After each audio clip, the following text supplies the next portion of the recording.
சுக்னா எப்படி பயன்படுத்துது பார்க்கலாம். சுக்னாங்கிறதுக்கு முடிவு பெறுதல். ஒரு செயல் முடிவு பெற்றதை சொல்றது சுக்னா. இது வினைச்சொல் கூட சேர்ந்து வரும். நான் சாப்பிட்டு விட்டேன். மே கா சுக்காகும். கா சுக்காகும் சாப்பிட்டு முடிச்சிட்டேன், சாப்பிட்டுட்டேன். அது கா சுக்காகும். கானாங்கிறது சாப்பாடு. இப்பொழுது அவர்கள் பாடி முடித்திருப்பார்கள். இந்த நேரம் அவங்க பாடி முடிச்சிருப்பாங்க அப்படின்னு சொல்லுவோம்ல, அதை அப் வே கா சுக்கே ஹோங்கே. அப்னா இப்பொழுது, வே அவர்கள், கா சுக்கே அப்படின்னா பாடி முடிச்சிருப்பாங்க. கா சுக்கே ஹோகே பாடி முடித்திருப்பார்கள். இன்னைக்கு நம்ம பார்க்கறது சக். சக்குன்றதுக்கு முடியும் இயலும்னு அர்த்தம் இருக்கு. இது வினைச்சொல் கூட சேர்ந்து வரும்.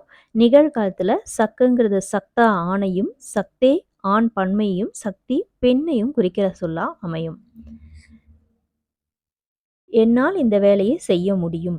மே யஹ் காம் கர் சக்தா ஹூம். மே யஹ் காம் கர் சக்தா ஹூம். மேனா என்னால். என்னாலுக்கு ஏன் இங்க சேர்க்கல அப்படின்னா, சக்தா வரும்போது சே கோ இதெல்லாம் சேர்க்க வேண்டியது இல்லை. அவரால் ஹிந்தி பேச முடியும். வே ஹிந்தி போல் சக்தே ஹேன். வே ஹிந்தி போல் சக்தே ஹேன். அவரால் அப்படிங்கிறதுக்கு வே. இங்க அவரால் அப்படிங்கிறதுக்கு சேர்க்க தேவையில்லை. ஹிந்தி போல் சக்தே ஹேன் பேச முடியும். எப்பொழுது உன்னால் பணம் கொடுக்க இயலும். தும் கப் ரூபியே தே சகோகே. தும் கப் ரூபியே தே சகோகே. சகோகே அப்படிங்கிறது எதிர்காலத்துல கொடுக்க இயலும். தேனாங்கிறது வினைச்சொல். எப்பொழுது உன்னால். உன்னால் தும். இங்க உன்னாலுக்கு சேர்க்க வேண்டாம். லக் வினைச்சொல் கூட கிரியா கூட வரும்போது எப்படி வரும்?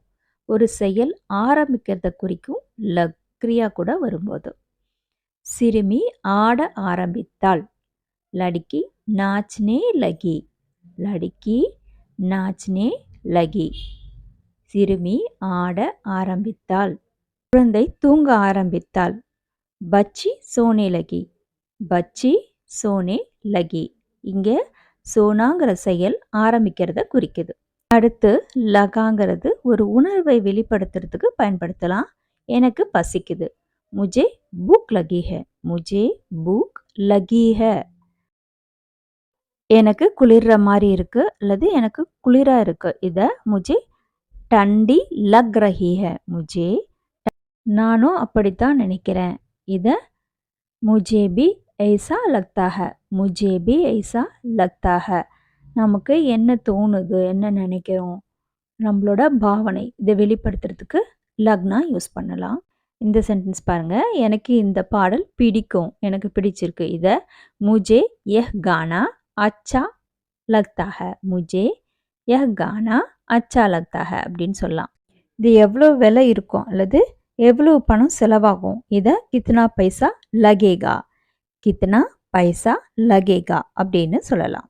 எப்படி அமைக்கிறதுன்னு பார்க்கலாம். எதிர்மறை வாக்கியங்கள் அமைக்க சொற்களை எதிர்மறையாக மாற்றணும். இதுக்கு நஹி மத் அப்படிங்கிற வார்த்தைகளை பயன்படுத்தலாம்.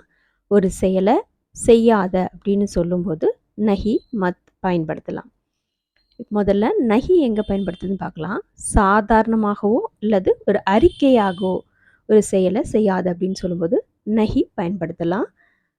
முதல்ல நான் போக மாட்டேன். நான் போக மாட்டேன். இதை மே நஹி ஜாவுங்கா. மே நஹி ஜாவுங்கான்னு சொல்லலாம். நான் சாப்பிட மாட்டேன். மே நஹி காவுங்கா. மே நஹி காவுங்கா. இது உண்மை இல்லை. யஹ் சச் நஹி ஹை. யஹ் சச் நஹி ஹை. இது எல்லாம் சாதாரணமாக ஒரு அறிக்கையாக சொல்கிற வார்த்தைகள். மத். மத் எங்கே பயன்படுத்தலாம்? கட்டளையாகவோ அல்லது ஒரு யோசனையாகவோ எதிர்மறையாக ஒரு சொல்ல சேரும்போது, ஒரு வாக்கியத்தை சொல்லும்போது மத் பயன்படுத்தலாம். அங்கே போகாதே. வஹா மத் ஜாவோ. வஹா மத் ஜாவோ. அங்கே போகாதே. இதை செய்யாதே. யஹ் மத் கரோ. யஹ் மத் கரோ. இதை செய்யாதே. மத் கரோ. வேறு சில வார்த்தைகள் பார்க்கலாம். அழாதே. ரோனா மத்.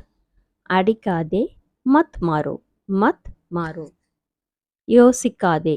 மத் சோச்சோ. மத் சோச்சோ. பயப்படாதே. டரோ மத். டரோ மத். பார்க்காதே. மத் தேக்கோ. மத் தேக்கோ.